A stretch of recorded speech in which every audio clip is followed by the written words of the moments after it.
चालू है। साथियों नमस्कार, स्वागत है हमारे यूट्यूब चैनल अनमोल क्लासेस पर।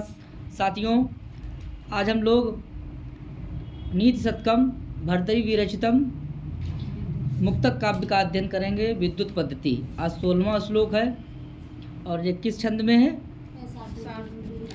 शार्दूल विक्रीडितम। इसमें कितने वर्ण होते हैं? 19।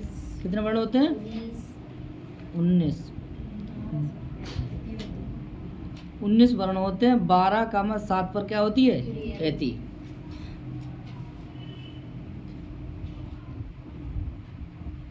वाणी सबसे बड़ा आभूषण होता है। वाणी क्या है? सबसे बड़ा मनुष्य का वाणी जो है, मनुष्य की जो वाणी है वो सबसे बड़ा उसका क्या है? आभूषण है।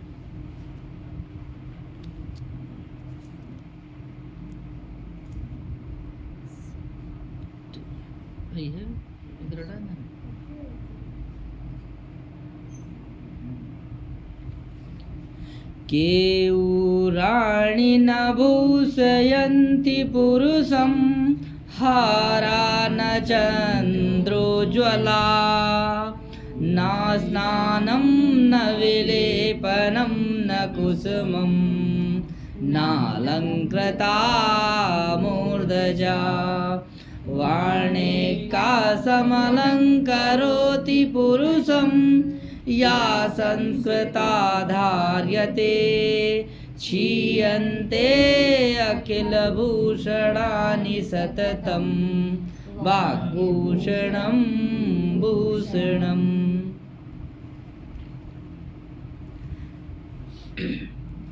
पुरुष की शोभा किससे बढ़ती है? वाणी से बढ़ती है, हैं? तो बोले किससे नहीं किससे बढ़ती नहीं है? तो देखेंगे नंबर 1 केवराणी। केवराणी से पुरुष की शोभा नहीं बढ़ती है। केवराणी न भूषयन्ति पुरुषम। पुरुष की शोभा केवराणी से नहीं सुशोभित होती है। यानी केवराणी से पुरुष की शोभा सुशोभित नहीं होती है। केवराणी न भूषयन्ति पुरुषम। केवराणी से पुरुष की शोभा नहीं बढ़ती है। आगे बोले हारा न चंद्र प्लस उज्ज्वला। चंद्र प्लस उज्ज्वला। चंद्र अलग है, उज्ज्वला अलग है। चंद्र मतलब चंद्रमा।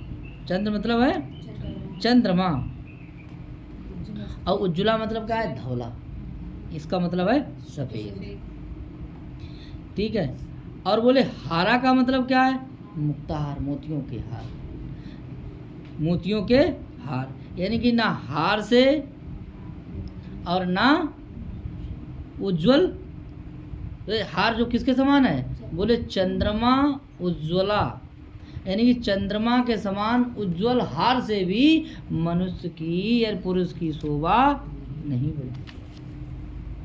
पुरुष की शोभा नहीं बढ़ती है। ठीक है। मुक्ताहारा, मोतियों का हार किसके समान? चंद्रोज्ज्वला। चंद्रमा के समान उज्ज्वल जो हार होता है उससे बोले कि हार इतने तो पहन लो, बढ़िया तरीका पेंट लगाए। ठीक है। बोले आज बहुत बढ़िया लग रहे, सुंदर है ना। हार से शोभा नहीं बढ़ती है। हार से शोभा नहीं बढ़ती है। और बोले ना विलेपनम और ना स्नानम। ना स्नानम, ना स्नान करने। स्नान करने से पुरुष की शोभा नहीं बढ़ती है। आप दिन भर मतलब आप नहात रही हो, पूरे दिन नही हो, तब भी आपकी शोभा नहीं बढ़ेगी। ना विलेपनम। विलेपन मतलब उपटन लगाने से। उपटन लगाने से शोभा नहीं बढ़ती है। हाँ थोड़ा मतलब थोड़ी सुंदरता आ जाती है उपटन उपटन लगाए के, हैं बराय तुराय तुम लगाया जाता है। लगाओ या ना लगाओ, वैसे कम लगाओ तो उपटन लगाने से, विलेपन करने से, ठीक है, शोभा नहीं बढ़ती है। ना कुसुमम। ना कुसुमम। कुसुम का अर्थ क्या होता है? बोले फूलों से।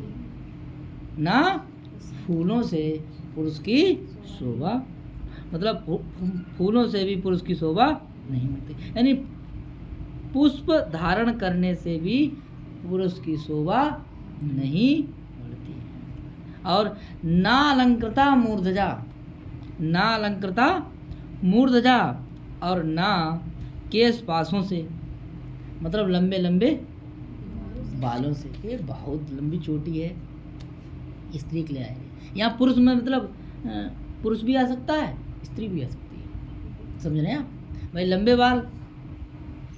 लंबे बाल जो है औरत सुंदरता के लिए आते हैं, ठीक है। और आदमी के लिए भी भाई, जितने अच्छे बाल होंगे, लंबे होंगे तो सुंदर लगेगा। अब कतई जो हैं बाल कतई बहुत छोटे छोटे हैं तो सुंदरता कहाँ रह जाएगी। तो लंबे बालों से लेकिन सुंदर है, क्यों? क्योंकि बाल अगर कुछ ना है सिर पे, लेकिन वाणी से क्या है सुंदर, मतलब वाणी अगर है और होशियार है, पढ़ा लिखा है तो सुंदर है, ठीक है। तो यहाँ बता रहे हैं कि पुरुष मतलब जो है वो स्त्री भी हो सकती है, पुरुष भी हो सकता है, ठीक है।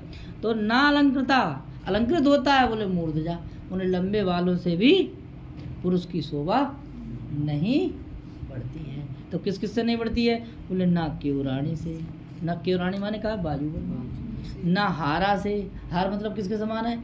चंद्रमा के समान उज्जवल ऐसे हार से, ना स्नान करने से, ना विलेपन करने से, ना फूल लगाने से। जैसे आपने साउथ वाली फिल्म में देखा होगा, पीछे गजड़ा लगाती हैं औरतें और उन्होंने क्या लगा लिए?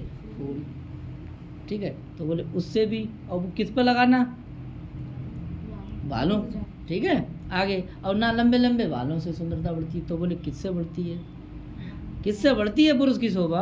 तो देखो भैया, वाणी एका, वाणी एका। यहाँ पे संधि कौन सी हो गई?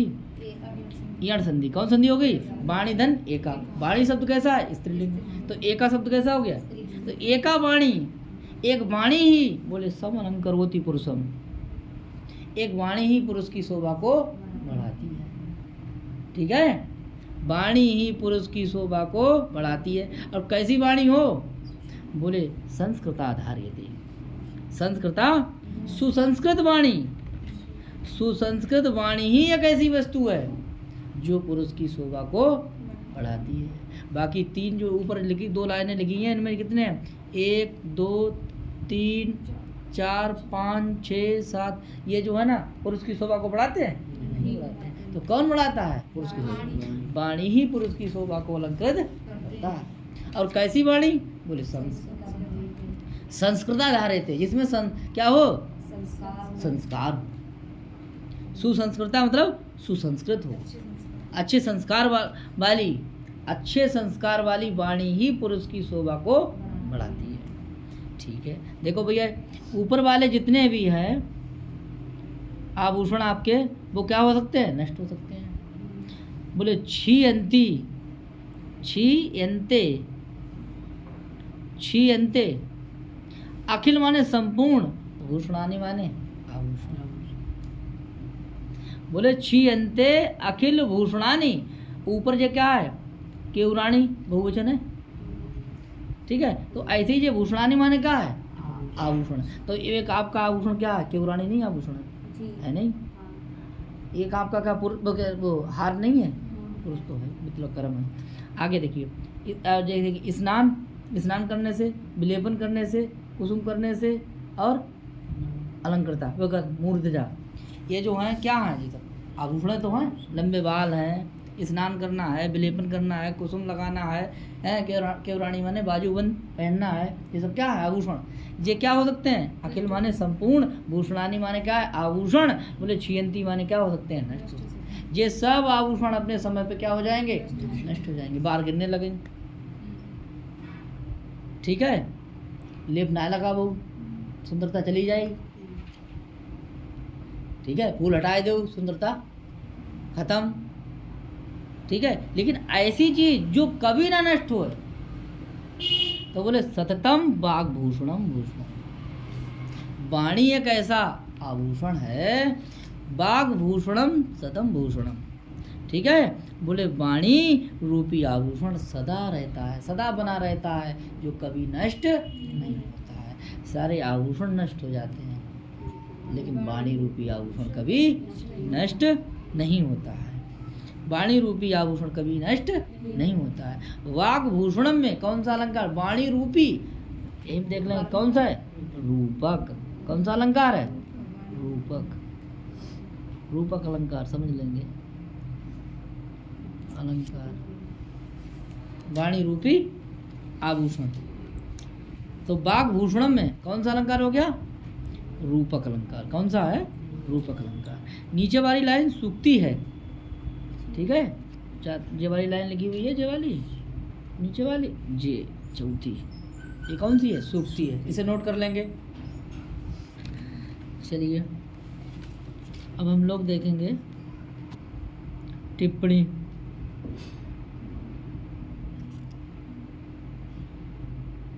देखो लिखा हुआ है, हिंदी अर्थ भी है वहाँ पर। हाँ, बिजौटा पहनने से मनुष्य, बिजौटा मतलब बाजूबंद है जी, ठीक है, से मनुष्य की शोभा नहीं होती है, और न चंद्रमा के जैसे जो क्या है, ज्वलायमान, ज्वलायमान है, मुक्ताहार पहनने से ही, और न स्नान करने से, न चंदन आदि अंग राग लगाने से, न पुष्पमाला धारण करने से, न केश पासों के सजाने से उसकी शोभा होती है। बोले सुसंस्कृत वाणी ही एक ऐसी वस्तु है जो मनुष्य को सुशोभित करती है, और सब आभूषण तो नष्ट हो जाते हैं, लेकिन वाणी रूपी आभूषण सदा बना रहता है, कभी नष्ट नहीं होता है। अच्छा,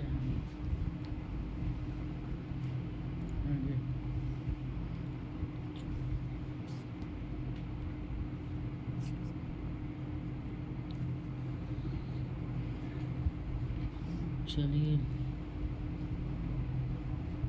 केवराणी का अर्थ पूछा जाए तो क्या लगाएंगे, बाजूबंद। बाहु शिखरे यान्ति यति केवराणी।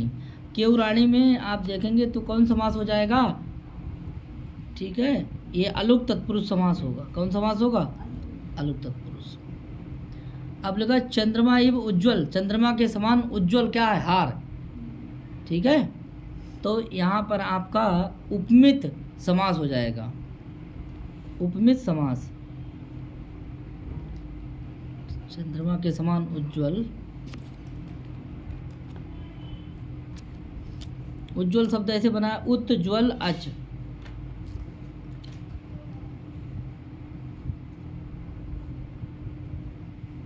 मूर्धजा, ये पद इंपॉर्टेंट है। मूर्धजा माने होता है बाल, और जो बनता है मूर्धन जन और डा, ऊपर तत्पुरुष समास है भैया, नोट करेंगे, इंपॉर्टेंट है।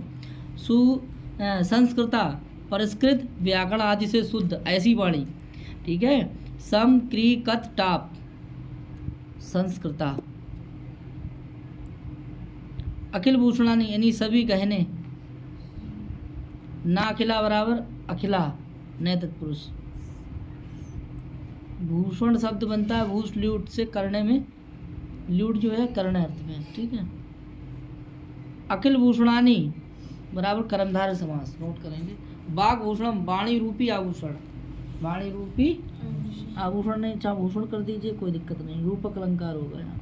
बाघ एवं भूषणम मयूर व्यंजकत्वात् रूपक है, रूपक रूप समास। सततम माने स्थायी नित्य रहने वाला, सततम शब्द। सम तन कत कर्तरी,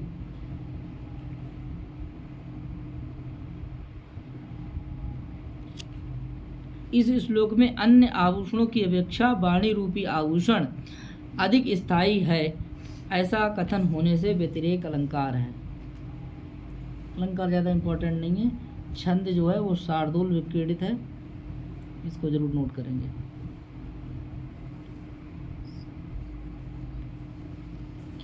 विद्या की महिमा, विद्या की महिमा विद्युत पद्धति है, ये भी आपका, ये भी शार्दूल है। वेद्या नाम नरस्य रूपमधिकं प्रच्छन्न गुप्तं धनं, वेद्या भोगकरी यशा सुखकरी, वेद्या गुरूणां गुरु, वेद्या बन्धुजनो विदेशगमने, वेद्या परा देवता, वेद्या राजसु पूजते नहीं धनम वेद्या विहीना पशु। विद्या विहीना पशु, इतनी लाइन जो यहाँ से विद्या विहीना पशु, ये सूक्ति है, इम्पॉर्टेंट है, इतनी पूछ लेगा, केवल इतनी पूछेगा। विद्या विहीना पशु कहाँ की है, लगाएंगे क्या, विद्युत पद्धति। विद्या से विहीन जो पुरुष होता है वो कौन होता है, बोले पशु। साक्षात कौन है, पशु, जानवर है। आगे तो विद्या नाम नरस्य, नरस्य माने मनुष्य का, विद्या नाम नरस्य, जो विद्या जो है वो नरस्य माने नर का, श्रेष्ठ माने श्रेष्ठ, और रूपम माने रूप है। रूप अधिकम, रूप यानी अधिकम रूपम अस्ति, अधिकम रूपम अस्ति। विद्या ही मनुष्य की सबसे बड़ी क्या है, बोले रूप है। और रूप माने क्या होता है, विद्या ही मनुष्य का सबसे बड़ा या सबसे बड़ी सुंदरता है। कई गोरी बहुत, गोरी अब बोल रहे क्या करना है, करता ही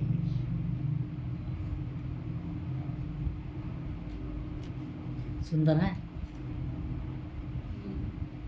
समझ में, चाहे ऐसे हो पढ़े में सुंदर हो, समझ में आई, चाहे ऐसे हो चाहे ऐसे हो, कैसे हो, मतलब क्या हो, लिखे हुए, समझ में आई।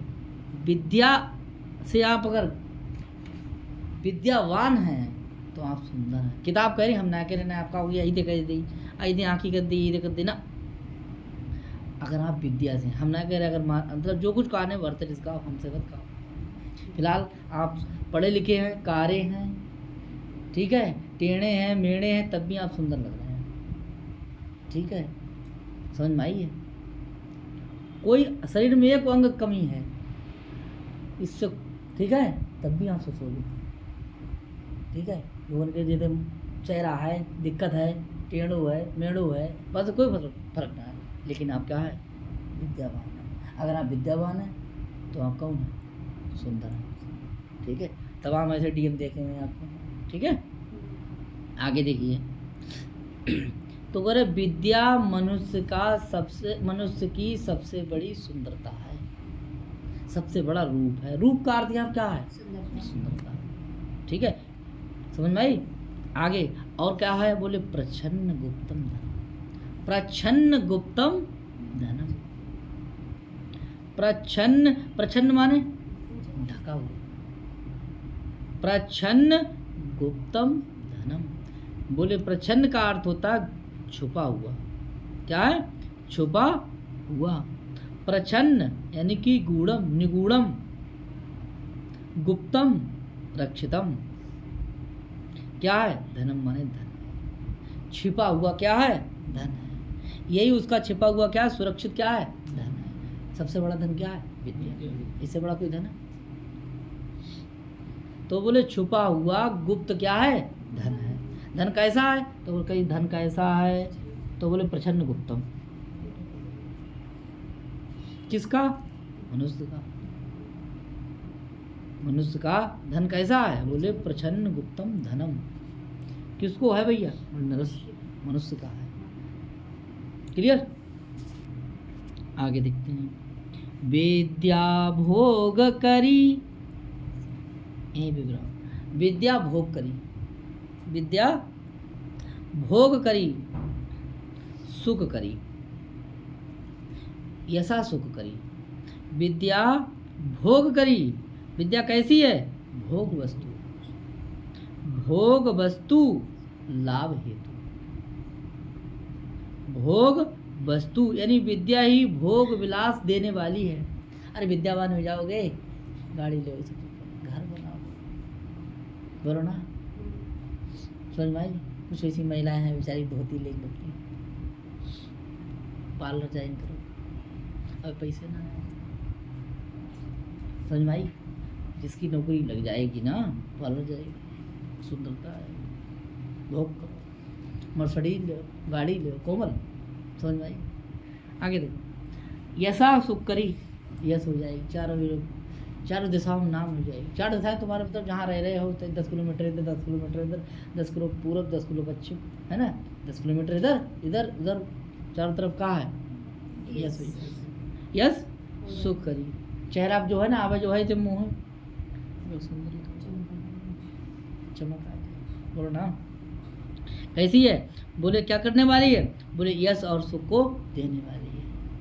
कहो भैया चेहरा पूरा में आ जाता, किससे? नौकरी लगने के बाद देखो जाने कहते थे बाल आके, जिसकी लगी वो देखो कितना सुंदर लगन लगो ना भाई। समझ गए बात? बोले विद्या गुरु नाम गुरु, विद्या गुरुओं की भी कहा है, विद्या गुरु नाम गुरु, विद्या गुरुओं की भी कहा है गुरु। ठीक है, विद्या भोग करी यशा सुख करी, विद्या गुरु नाम गुरु, विद्या गुरुओं की भी गुरु है। भाई हमने किससे पढ़ो? अपने गुरु जी से। हमारे गुरु जी ने किससे पढ़ो? तो पढ़ो का विद्या, तो विद्या गुरु नाम गुरु, विद्या गुरुओं की भी गुरु है। विद्या किसकी गुरु है? गुरुओं की भी कौन है? ठीक है, आगे देखिए, विद्यावंदु जनो विदेश गमने, विदेश गमन में विद्या कौन हो जाती है? कहे भैया जा ट्रेन कहाँ जा रही? कहीं जा भैया ट्रेन जो है इलाहाबाद जा रही, कूद के बैठिए, अब ट्रेन जा रही छपरा। अरे कहाँ आई ये? कहे जो भैया बिहार है, बिहार छपरा, पढ़ में लो ही ना भैया, पढ़ में लो ही ना, इलाहाबाद जा रहे, पहुँच कहाँ गए? पढ़ लेते तो कहाँ जाते? तो विद्या तुम कौन है? छपरा में कौन है अपने? अब विद्या है, ज्ञानवान है, तो आप पहले ट्रेनें पढ़ लेते कि हाँ जाए, कहाँ ले जाए रही। अब हुन पहुँच गए तो हुन करे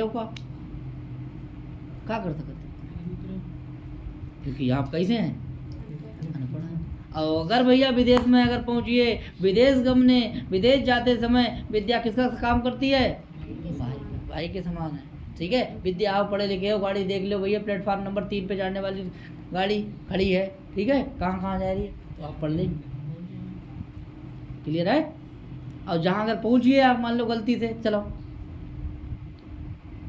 तब आप लौट जो वही हो वापस। अगर गलती से पहुंचिए तो आप लौट भी आएंगे। अब अनपढ़ आदमी है, वो फार्म भरवा में भैया भर्ती हो 50,000 रुपया का बैंक में, विद्या है, विड्राल भर दो। विद्या किसके समान है? भाई के समान। कहाँ? विदेश में। 50 काम मिल जाएंगे, 1000 नौकरी मिल जाएंगी अगर आप विद्यावान बनो। नौकरी ठीक है, नौकरी हर जगह मिल जाएगी। विद्या परा देवता, विद्या से बड़ा कोई देवता नहीं। विद्या से बड़ा कोई देवता है? विद्या से बड़ा कोई देवता नहीं है। विद्या परा देवता, विद्या परा देवता, विद्या परम देवता है। और वेदे विद्या राजसु पूजते नहीं धनम। राजा लोग विद्या यानी राजसु माने राजासु माने राजाओं में, बोले पूजते माने पूजते हैं किसको? विद्या को। नहीं धनम, ना ही धनम, धन को नहीं पूजते हैं। कौन? राजा लोग किसकी पूजा करते हैं? ना ही धन की पूजा नहीं करते हैं। विद्या को राजा भी लोग पूजते हैं, धन की पूजा नहीं करते हैं। धन तो आता और चला जाएगा। ठीक है, बोले विद्या विहीना पशु। जो लोग विद्या से विहीन हैं वो कौन है? कौन है? जानवर। तो नीचे वाली लाइन संपूर्ण भी सूक्ति हो सकती है, वैसे इतनी वाली जो है यहाँ तक तो सूक्ति है ही। ठीक है, तो उम्मीद करता हूँ वो आपको श्लोक समझ में आया होगा। चलिए अब हम लोग इसके बहुत सरल है। विद्या ही मनुष्य की सबसे बड़ी सुंदरता है, यही उसका छिपा हुआ सुरक्षित धन है। विद्या ही भोग विलास देने वाली है, यश और सुख को देने वाली है, गुरुओं का भी गुरु है। विदेश में विद्या ही मित्र बनती है। विद्या परम देवता है, राजाओं के बीच में विद्या पूजी जाती है, नहीं धर्म पूजा जाता है। विद्या विहीना पुरुष जो होता है, मनुष्य होता है, वो पशु के समान दिखता है, यह होता। आगे देखते हैं विद्या शब्द कैसे बनता है, जरा देख लेते हैं। विद्या विद ज्ञप टाप, विद्या मोस्ट इम्पोर्टेंट। विद्या शब्द स्त्रीलिंग है, ठीक है, टाप लगने से। नाम पद जो आपका है वो अव्यय है, ठीक है। आगे देखो प्रछन्न, देखो शब्द बना प्रछन्न से कैसे बना, प्राछद कत। अब देखिए छद का जो दा है वो भी हो जाएगा ना, और जो ता है कत का ये भी ना हो जाएगा, तब बन जाएगा आपका क्या, प्रछन्न। छद का दा है, जो दा का भी ना, और कत का जो ता है उसका भी ना। गुप्त शब्द कैसे बना, गुप्त कत कर्मणि बराबर क्या हो जाएगा, गुप्तम। प्रछन्नम चा तत् गुप्तम, ठीक है, प्रछन्न गुप्तम। विशेषण उभय पद कर्मधार है, नोट कर लेंगे। अथवा प्रछन्नम यथा गुप्तम, इसमें प्रछन्नम क्रिया विशेषण है, इतना गहरा नहीं आएगा। भोग करी देख लीजिए, भोग क्रीटा और बाद में गी प्रत्यय लग जाएगा चिढ़ाणा सूत्र से, भोग करी बन जाएगा। सुख करी, यश और सुख को प्रदान करने वाली। देखिए यशस्या सुखस्या है, तो आपका यशस्या सुखम चा इति यश सुखे द्वंद्व समास, नोट करो भैया। और आपका बन जाएगा यश सुख करी, यानी क्री यश सुख क्रीटा गीप, नोट कर लेंगे। विद्या बोले गुरु नाम गुरु, यहाँ गुरुओं का भी गुरु, तो यहाँ गुरुवा शब्द देख लीजिए, गुरुवा ग्री गा के नीचे आपका रे लगा है, ठीक है, कु। और गुरु नाम में यहाँ यथस्य निर्धारणम सूत्र से षष्ठी हुई है, और गुरु शब्द यहाँ स्त्रीलिंग में है, गुरुपद नहीं, आप पुल्लिंग में लगा दें, बहुत इंपॉर्टेंट है, टिक कर लेंगे।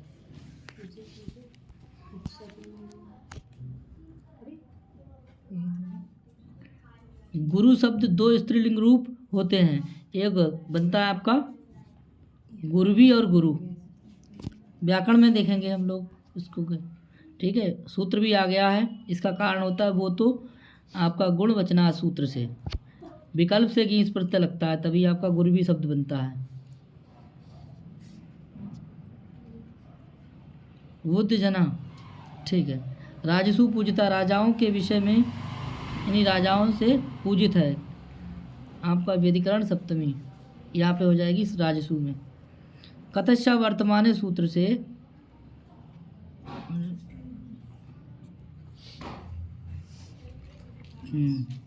कतश्चा वर्तमान सूत्र से षष्ठी होनी चाहिए थी, तब यहाँ राज्ञा पूजिता पाठ होगा, इसलिए इसे समस्त पद मान करके राजसु पूजिता पाठ मानना अच्छा होगा।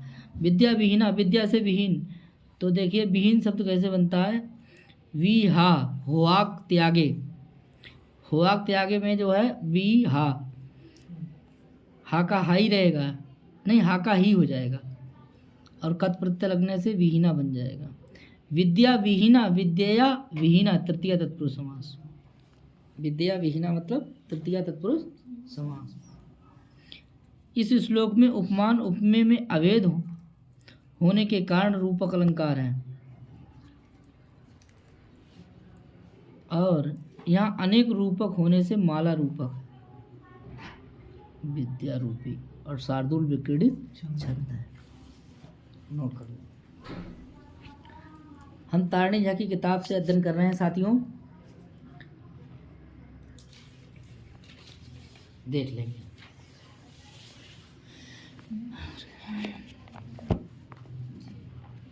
श्लोक नंबर कौन सा है, 18वां पढ़ेंगे, ये भी शार्दूल है। शांति चेत कवचेन किमर्वी क्रोधस्ति चेदेहिनां ज्ञाति चेदनलेन किं यदि सुहृद दिव्यौषधै किं फलम् किं सर्पै यदि दुर्जना किमपुदनै वेद्या न वेद्या यदि व्रीडा चेति किं भूषणेषु कविता यद्यस्ति राज्येन किम्। विद्या की प्रधानता के उदाहरणों द्वारा पुष्टि। देखिए, अगर देहीदारी एक पद है,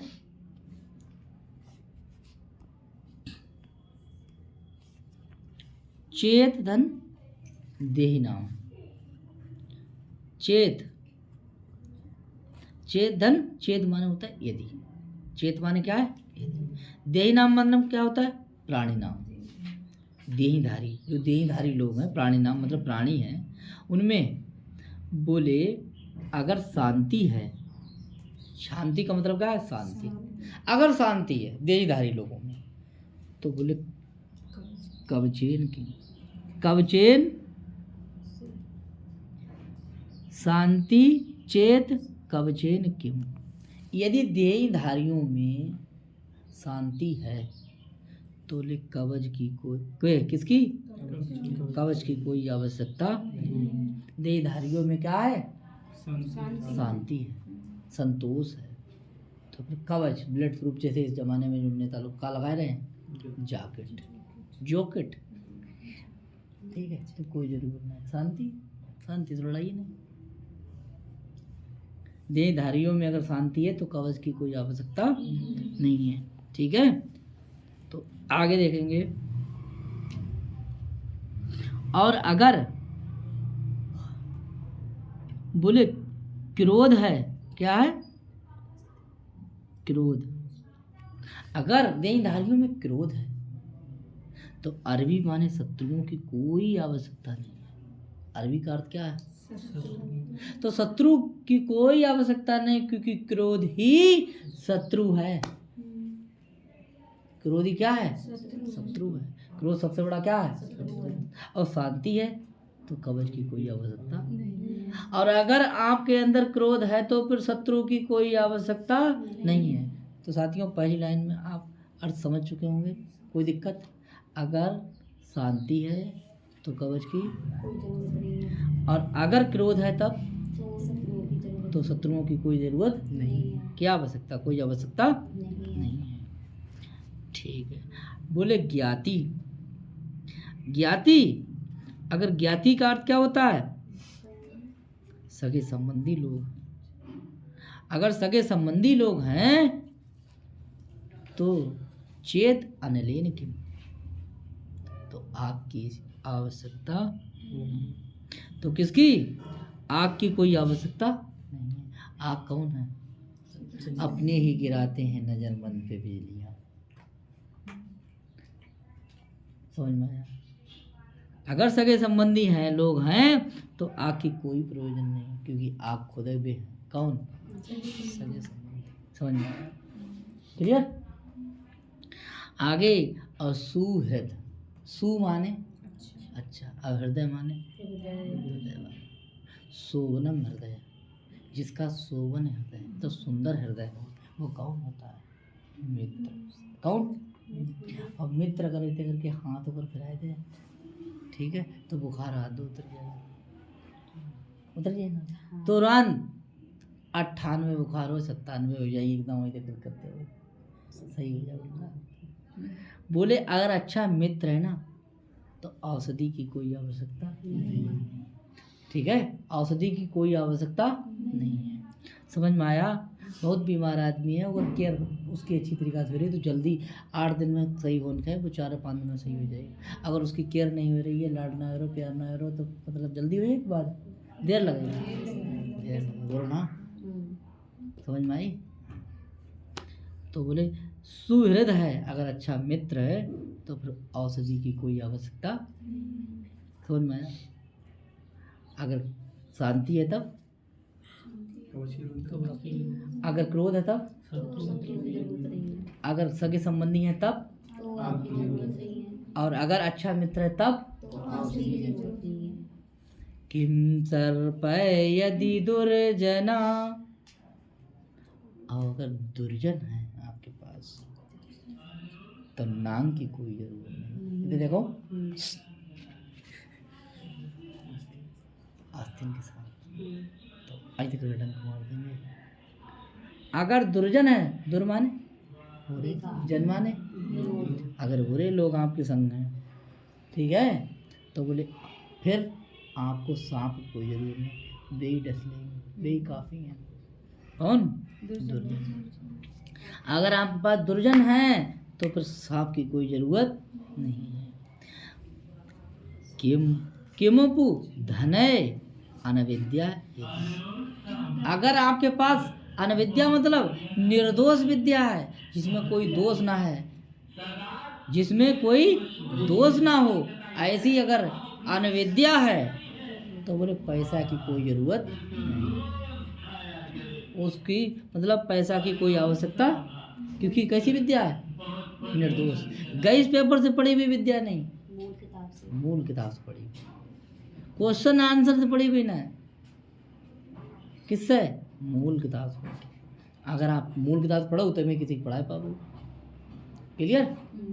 तो वो कह रहे हैं कि अगर आप अनविद्या है मतलब विद्या अनविद्या, अगर आप निर्दोष विद्या आपके पास है तो फिर धन है किम, तो धन की कोई आवश्यकता नहीं है, तो धन की कोई जरूरत नहीं है। और बोले व्रीडा चेत किम भूषण, और अगर लज्जा है, लाज है, समझ में आई है, तो फिर आभूषण पहनने की कोई जरूरत नहीं, क्योंकि लज्जा ही सबसे बड़ा क्या है? क्लियर हो गया? और बोले सुकविता अगर अच्छी करना जानते हो आप तो राज्य की कोई आवश्यकता नहीं है। समझ में आया? अगर आप अच्छे कवि हैं जैसे डॉक्टर विकास कुमार विश्वास, तो उन्हें फिर मतलब MP MLA बनने की जरूरत नहीं है, क्योंकि उन्हें सब जानते हैं, अच्छी कविता करते हैं। वो कैसे करते हैं? अच्छी कविता। जब वो अच्छी कविता करना जानते हैं तो राजा बनने की कोई ज़रूरत नहीं है। क्लियर हो गया? तो एक एक देखिए, तृतीयांत वाले पद देखेंगे और प्रथमांत वाले पद देखेंगे। पहली लाइन में कवचेन बराबर क्या? अगर शांति है तो कवच की कोई आवश्यकता नहीं। तो कवचेन क्या है? तृतीयांत है, और शांति का है? प्रथमांत। अगर आपका अरबी क्या है? तृतीयांत है। तो क्रोध क्या है? Very good. ज्ञाति क्या है? सगे संबंधी, प्रथमांत है। तो अंडलेन कैसा है? तृतीयांत है। सुहृद कैसा है? प्रथमांत है। तो दिव्य औषधि कैसा है? तृतीयांत है। अगर सर्प कैसा है? तृतीयांत है। तो दुर्जना कैसा है? प्रथमांत है। ठीक है, आगे देखिए, विद्या अनविद्या कैसा है? प्रथमांत है। तो धने कैसा है? भूषण कैसा है? तृतीयांत है। तो व्रीडा कैसा है? प्रथमांत है। अगर राज्यन कैसा है? तृतीयांत है। तो सुकविता कैसी है? बहुत सरल है श्लोक। ठीक है, आगे देखते हैं।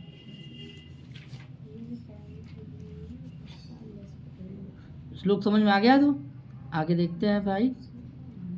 देखिए लिखा है, यदि मनुष्य के पास क्षमा है तो कवच की क्या आवश्यकता, अगर क्रोध है तो शत्रु की क्या कमी, शत्रु वही है। यदि सगे संबंधी लोग हैं तो अग्नि का क्या प्रयोजन, यदि मित्र है तो उत्तम औषधि का क्या प्रयोजन, यदि साथ में दुष्ट लोग हैं तो सर्पों की क्या आवश्यकता, वो खुदे नांग है।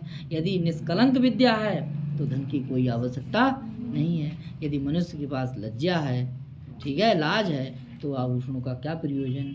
यदि काव्य करने की शक्ति है तो राज्य की क्या आवश्यकता है, कोई आवश्यकता नहीं। देखिए भैया, उदाहरण के हो गया। अब देखिए आपका टिप्पणी।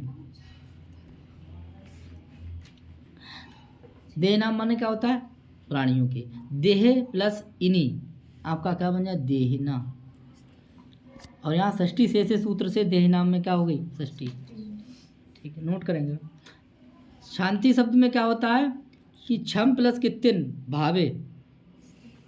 शांति पद कैसा हो जाएगा आपका? स्त्रीलिंग हो जाएगा कितिन प्रत्यय लग के। कवचेन किम, कवच से क्या? प्रयोजन या लाभ। यहाँ करण में कौन सी व्यक्ति हुई है? यहाँ जितने करण है उनमें कौन सी व्यक्ति होगी? तृतीया। यहाँ साधन क्रिया गम्यमान है, जिनके प्रति है क्या है? कवच क्या है? करण है। तो यहाँ कवचेन में साध्यते न किमपि इति अर्थः। इसी प्रकार अरबी में, इसी प्रकार अनलेन में, इसी प्रकार औषधे में, सर्पे में, धने में, भूषण में, इन सब में करने से क्या है? तृतीया है। हो गया आपका। ज्ञाति का मतलब सगे संबंधी। आगे ज्ञाति शब्द कैसे बनता है? ज्ञा और प्लस कितच कर्तरी अर्थ में ज्ञाति बना। सुहृदय शोभनम हृदयम यस्य सा, जिसका हृदय कैसा है? सुंदर है, तो उसे क्या कहेंगे? मित्र। प्राति बहुप्रिय समास। नोट कर लेंगे। अनविद्या आपका निष्कलंक।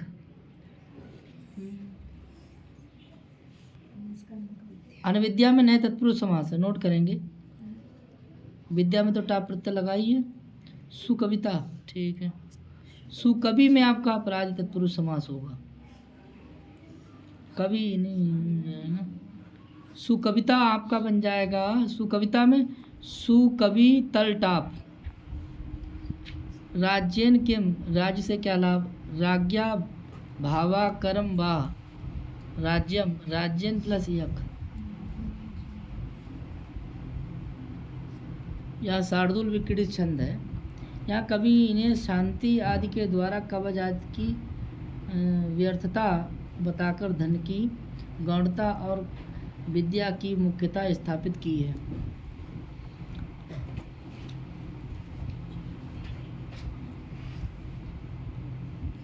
चार श्लोक कंप्लीट करेंगे।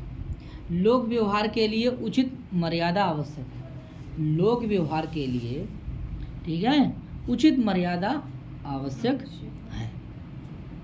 देखिए ये भी आपका क्या हो जाएगा? शार्दूली है।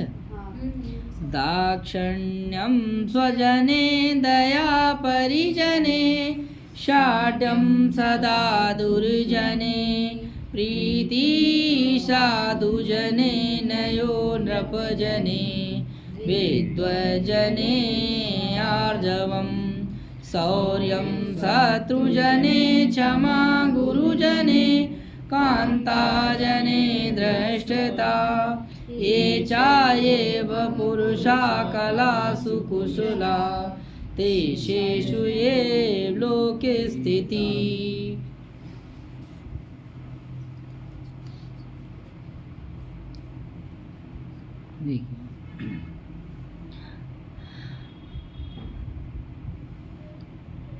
स्वजने अपने जनों पे, स्वजने दाक्षिण्यम, स्वजने दाक्षिण्यम अपने लोगों पर अनुकूलता।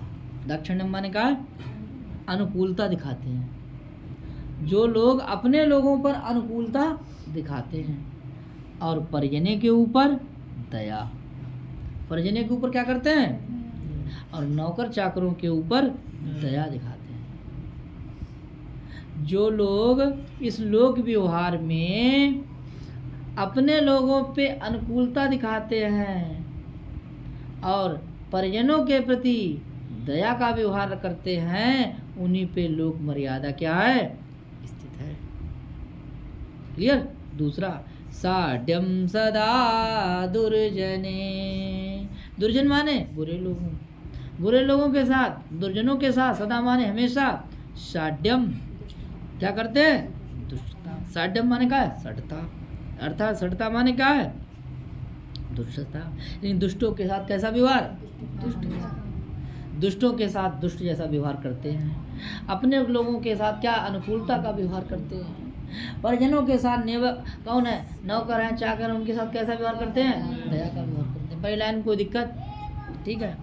प्रीति साधु जने, प्रीति साधु जने, प्रीति साधु जने। और जो साधु जन है, सज्जन लोग हैं, साधुओं के प्रीति क्या करते हैं, साधु जनों से कैसा व्यवहार करते हैं, प्रीति, प्रीति मतलब प्रेम पूर्वक व्यवहार करते हैं। नयो नृप जने, और राजा लोगों से नीति की बात करते हैं, राजा लोगों के पास जाते हैं तो नीति की बात करते हैं। वे द्वजने आर्जवम, और विद्वानों से, बोले जो विद्वानों से क्या करते हैं, विद्वानों के प्रति कैसे पेश आते हैं, सरलता से पेश आते हैं। आर्जवम का अर्थ क्या होता है, सरलता, ठीक है।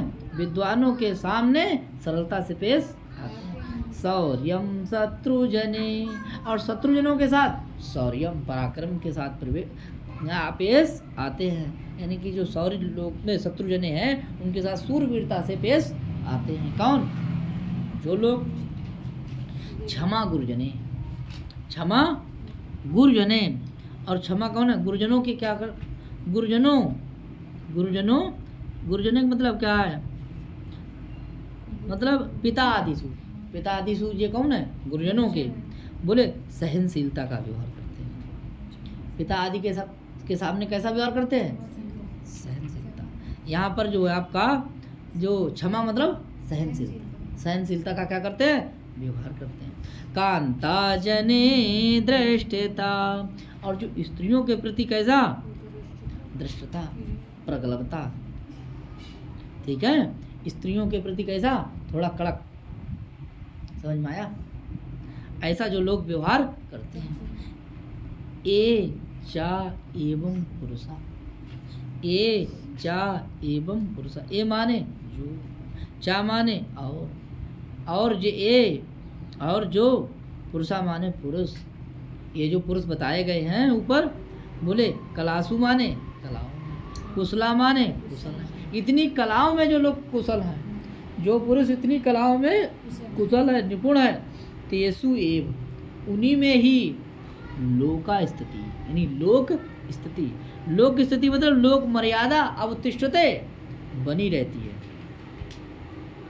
उन्हीं में ही लोक मर्यादा क्या रहती है, बनी रहती है। मतलब अपने लोगों के साथ कैसा व्यवहार, अनुकूलता का, परिजनों के साथ और दुर्जनों के साथ, साधुजनों के साथ, नृपजनों के साथ नीति का, और विद्वानों के साथ सरलता से पेश आते हैं, और सौरजनों के साथ, गुरुजनों के साथ, कांताजन के साथ धृष्टता, प्रकल्पता।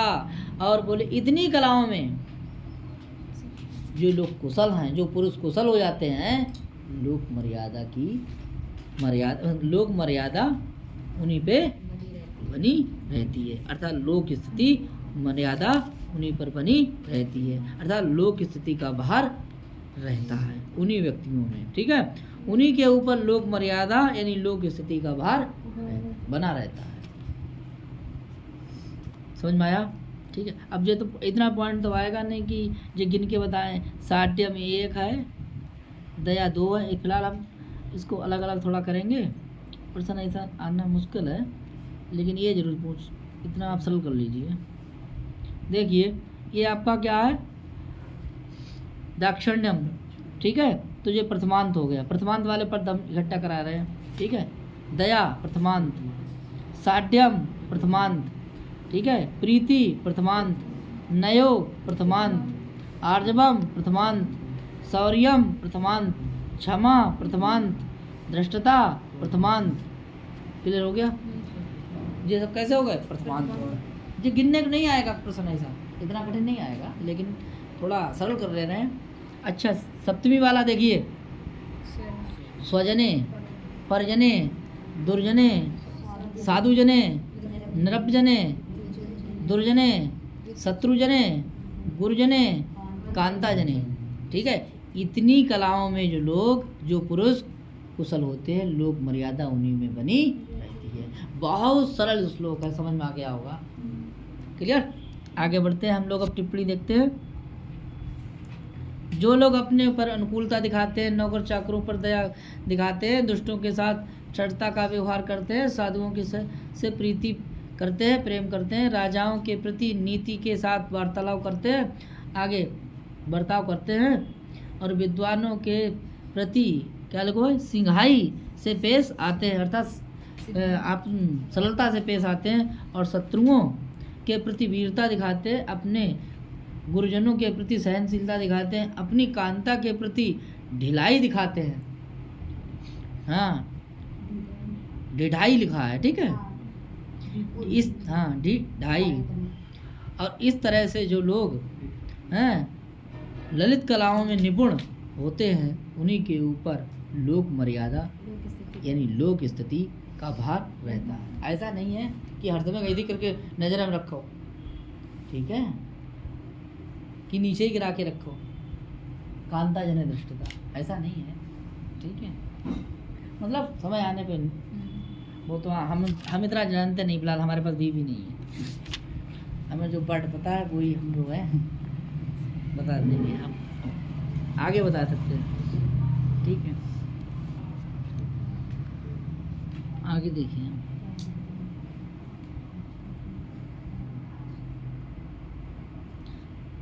स्वजन षष्ठी तत्पुरुष, स्वजन स्वस्थ जना बराबर स्वजना, कौन सा हो गया, षष्ठी तत्पुरुष। स्वजना में कर्मधारय समास है। दाक्षिण्यम में प्रत्यय पूछेगा भैया, से प्रत्यय है, नोट कर लेंगे। दया शब्द देख लीजिए, दय अंगटाप। साड्यम, साड्यम में भी आपका क्या है, से प्रत्यय है। साधु जने, कैसा जन, साधु, कर्मधारय, साधु जना कर्मधारय समास। साधु एव जना मयूरव्यंजकत्वात् रूपक, रूपक रूप समास। नीति में कौन सा प्रत्यय है, नीति में अच प्रत्यय है, नी प्लस अच। एक पद आता है बहुत, आर्जवम में धातु पूछ सकता है, ऋजु धातु से आण प्रत्यय लगाएंगे। शौर्यम में आपका से प्रत्यय आएगा, सूरधन से, सूरधन से। कांता जन स्त्रियों के साथ दृष्टता, कहीं नारी जन के साथ दृष्टता का पाठ भी मिल सकता है। चलो भाई, लोक स्थिति, लोगों की स्थिति अर्थात सामाजिक नियमों की स्थिरता, लोकस स्थिति षष्ठी तत्पुरुष समास, ठीक है। इस श्लोक में शार्दूल विक्रीडित क्षमता 19 वर्ण होते हैं, 12 सात्विक आवती, यति होती, ठीक है साथियों। आज के लिए इतना ही, फिर मिलते हैं।